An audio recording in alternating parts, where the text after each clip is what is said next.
تیسری بات تمہیداً ایک اور بہت اہم ہے نوٹ کرنے کی، اور وہ یہ ہے کہ قرآن مجید ایک خاص پس منظر میں نازل ہوا ہے۔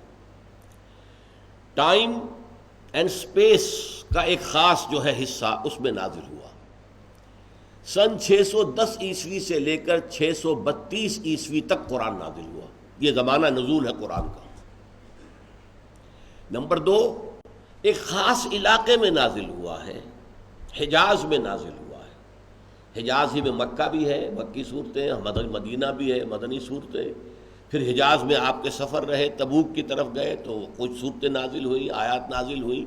قرآن پورا حجاز میں نازل ہوا۔ تو گویا کہ خاص ہے ٹائم اینڈ سپیس کمپلیکس جس میں قرآن نازل ہوا۔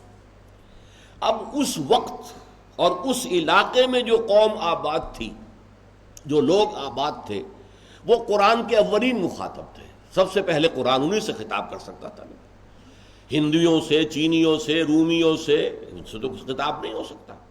خطاب کس سے ہو رہا ہے؟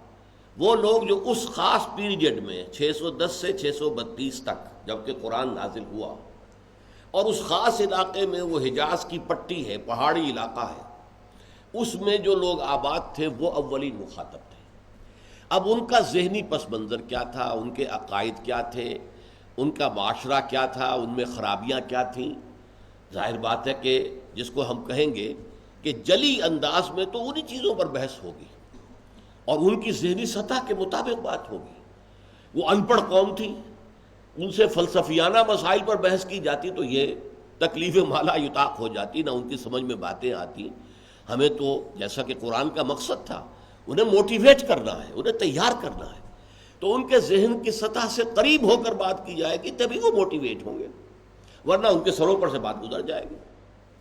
اس اعتبار سے قرآن مجید کا زیادہ حصہ جو ہے وہ ایک خاص پس منظر میں، ایک خاص قوم، اس کے حالات، ان کا جو حالات تھے، ان کے جو عقائد تھے، ان سے زیادہ اس جلی طور پر، واضح طور پر بحث کرتا ہے۔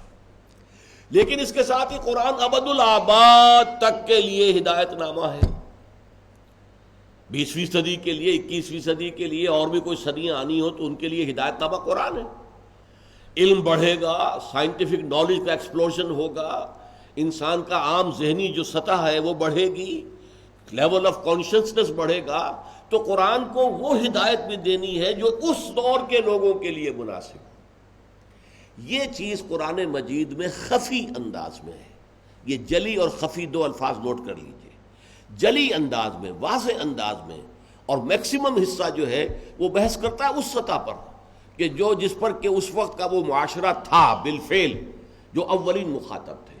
لیکن خفی انداز میں، بیچ بیچ میں ایسی چیزیں بھی آ جاتی ہیں جن کو وہ لوگ پڑھ کر گزر جائیں گے، کوئی خاص توجہ نہیں دیں گے، اور جن کے ذہن میں فلسفیانہ مسائل ہیں، عقدے ہیں جو حل کرنے میں لگے ہوئے ہیں، وہ وہاں پر رک جائیں گے۔